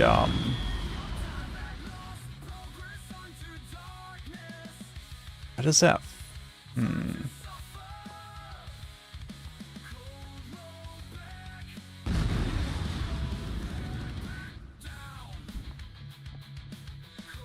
Not really sure why that's affecting that so much.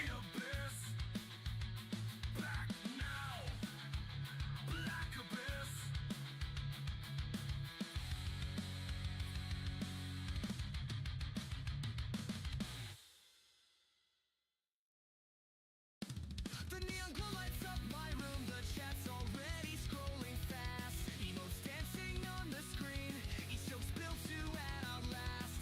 I'm singing with a grin, but there's meaning in each note.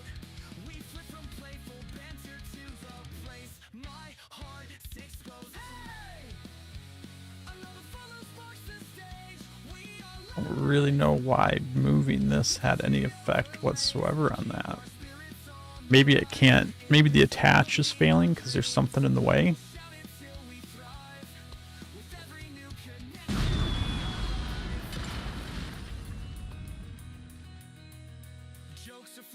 Or more likely is I moved the rocket, but I didn't move the rock.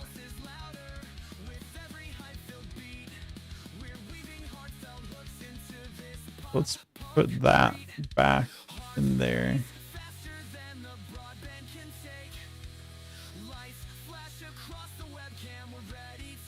Let's bring the rock in here.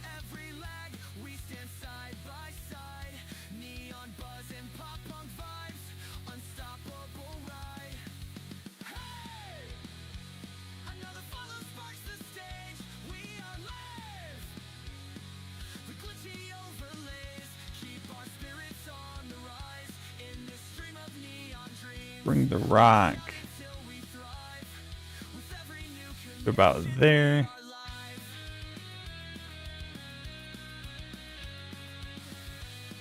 And then this guy I want to bring probably, let's get this lined up again.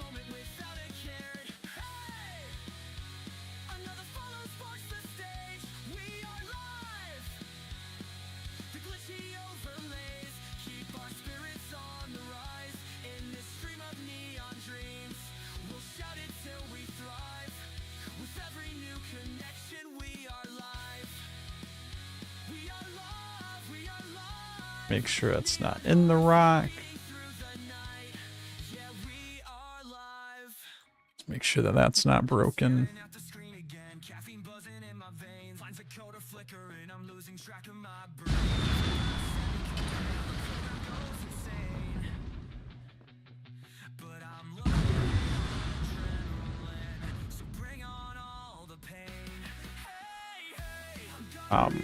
That didn't contain the rock.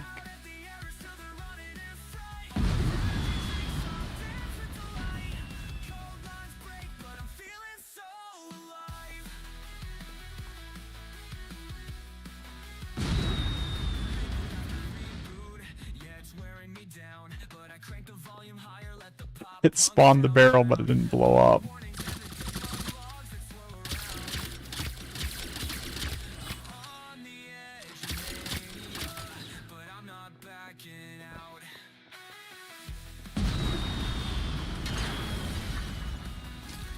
That is definitely going to be a problem to solve on here, is how do we kill that momentum better?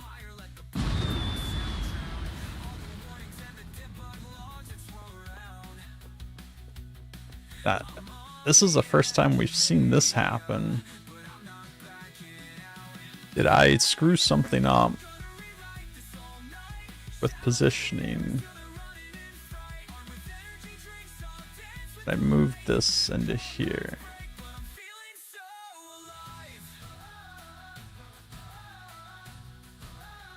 I think the answer to that is yes.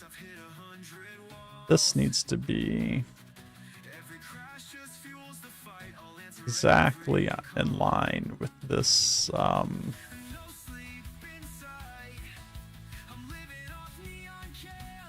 volume.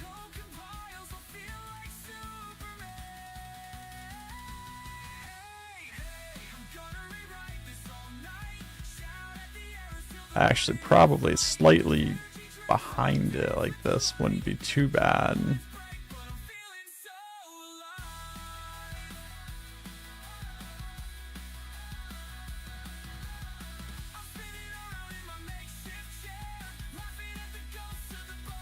I think ideally, let's try that.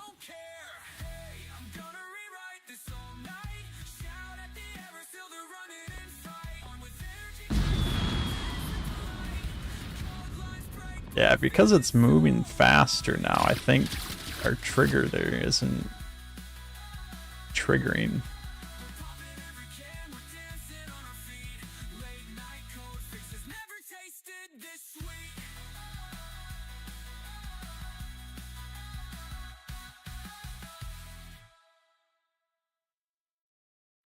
Maybe we can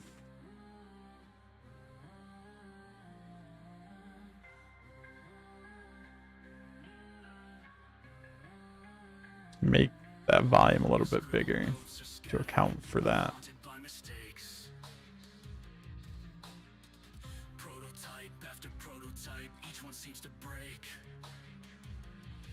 I'm chasing visions through the chaos, but they slip. Every glitch feels personal, like I'm coming unglued.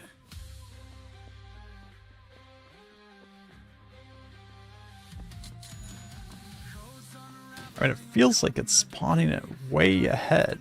It's a war inside of me, but somewhere in this wreckage, the dream still shines. I'll keep forging forward, I won't leave it behind. I'm rising from the broken blueprints. Are we using the position of... No, it should just be where the item spawner's at, right?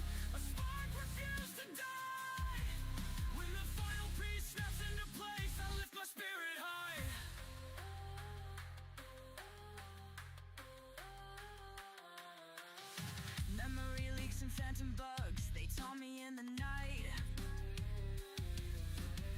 I question my devotion, am I losing something? Something in me won't surrender, though the code might fray. I'm building worlds from away.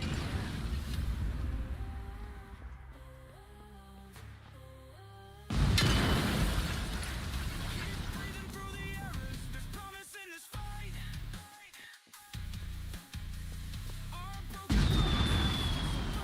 I think you're missed. A masterpiece lies hidden. Don't let the dust drown out your love. It's time to stay afloat. I'm rising from the broken blueprint, stepping through the each distance felt like failure. It does hit a certain speed where I feel like it's blowing up on its own.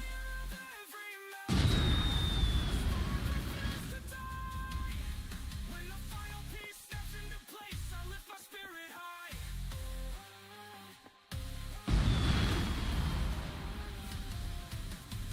I wrestle with the code, illusions of defeat.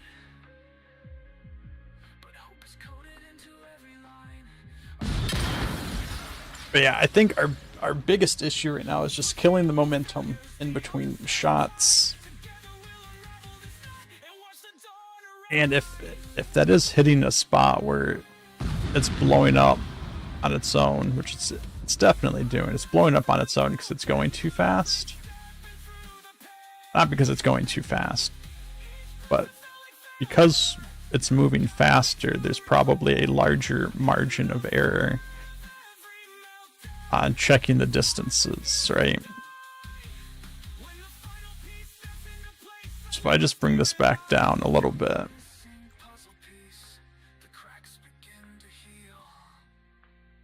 These broken prototypes shaped a world I can finally feel.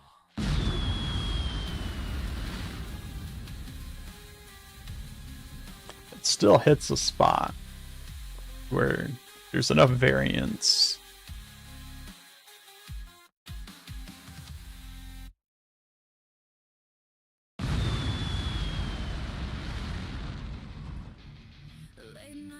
in the distance, which is most likely because that repeat node that we're using to check probably isn't exactly every 0.1 seconds, right?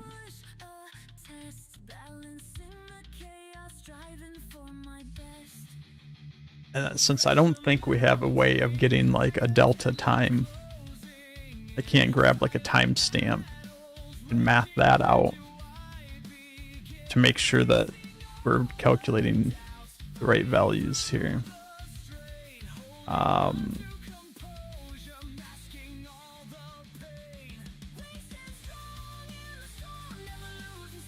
make this like 0.3 instead of 0.1 though.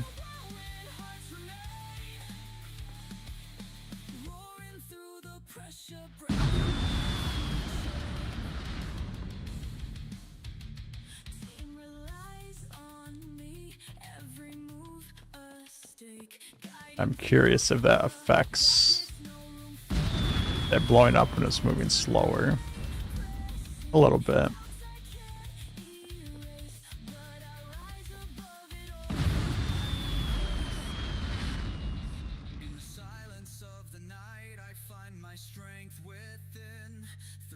That's never gonna blow up. There we go.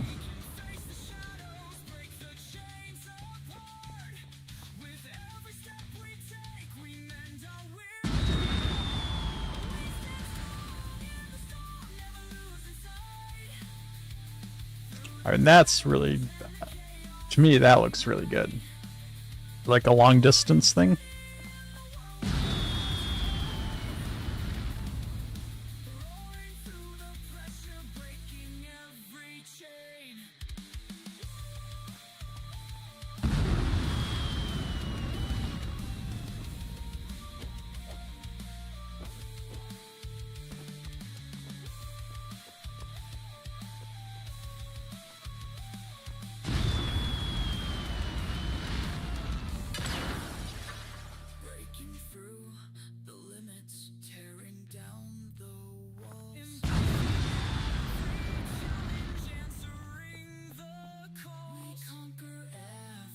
I don't know. Those are values we're going to have to tweak. But I think for the most part, we have the base set of a rocket.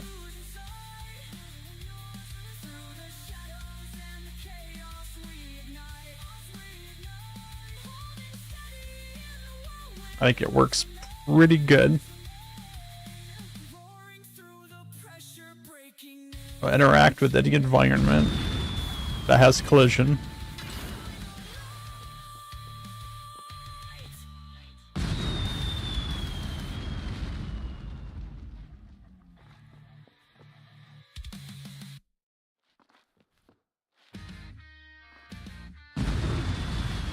We need to solve that issue.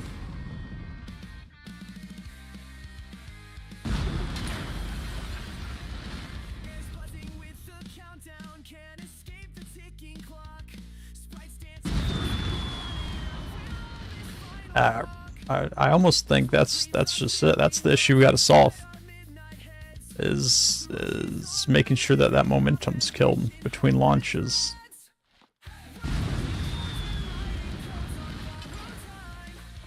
So once that's solved, we won't have poor launches. And I think it's working pretty good. I mean, it'll blow up on anything.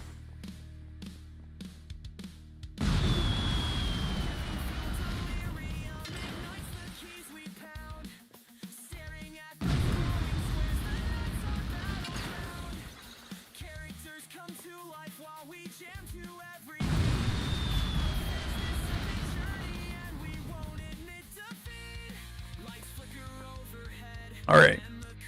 So, I did see the message you sent me, Trench. I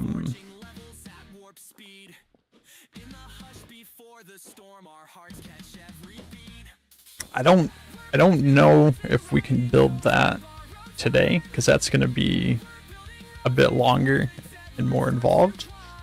However, I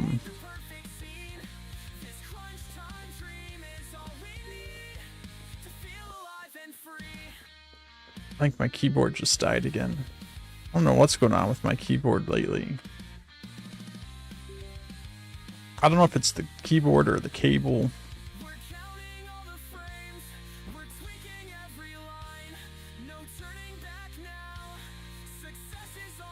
There we go. However,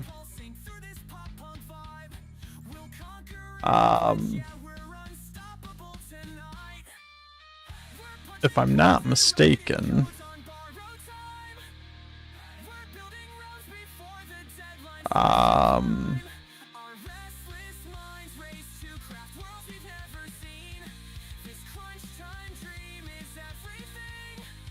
a long time ago, Zinx made this.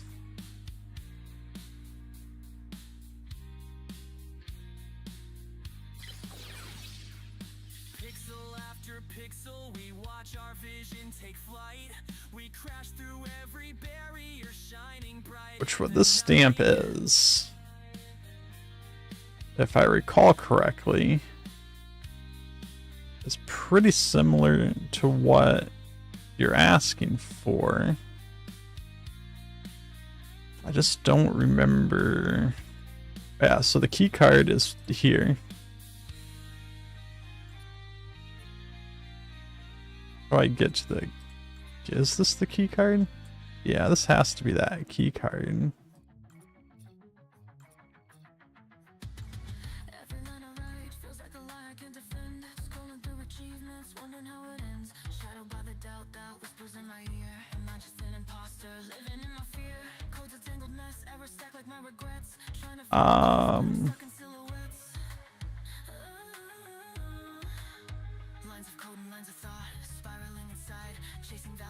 Don't remember exactly how this works,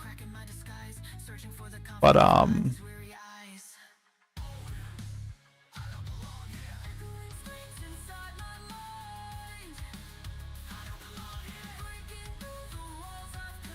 maybe he split this into separate stamps. Stonegate with key or without key. Stonegate without key. Rockgate with key. So let's get the right stamp in here.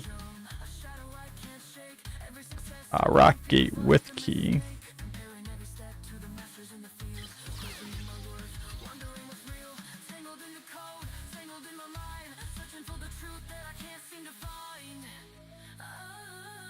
So he's got this here,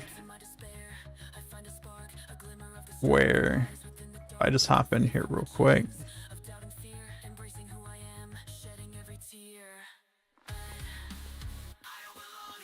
Oh,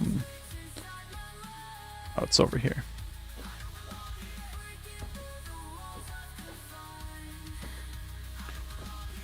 The computer here does nothing if you don't have the data key. But if you pick up the data key,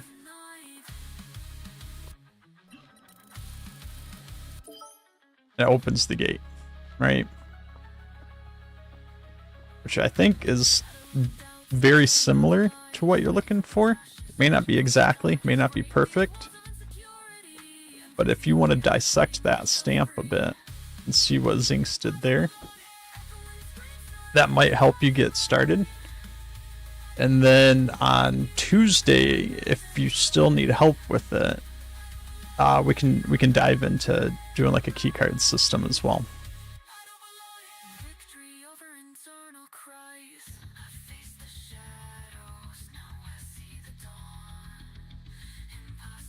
I don't think this one's too in depth. I mean most of this logic is picking up the key card and then checking that you have it before you open the gate. This was actually made before we had gameplay items, so you could probably do this easier with a gameplay item instead of just variables that track whether or not you've picked up the key card. But yeah, that should give you a good start, and then we can dive into that, because that'll probably take a little while for us to build something like that. But yeah, we can look into that in the next stream.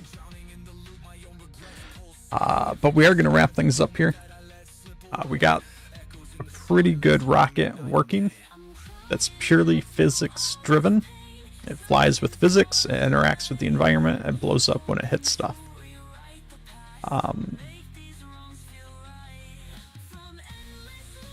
So we'll keep tweaking that as we go. And then once that's in a good spot, I'll publish that as a stamp as well. So we can have rockets, we can have grenades. I can probably do a very similar thing with the grenades that we're doing with the rocket to give the grenade, or to use an actual visual grenade instead of just throwing a rock. The way we're attaching the rocket to the rock. I think probably what I want to do is I'm eventually going to just make the rock here turn its visibility off so you don't even see it at all. Probably do the same thing with the grenade. So we might play around with stuff like that to see if we can get that to work. But yeah, other than that, thanks everyone for coming out. Hope you guys enjoyed. We'll be back Tuesday evening.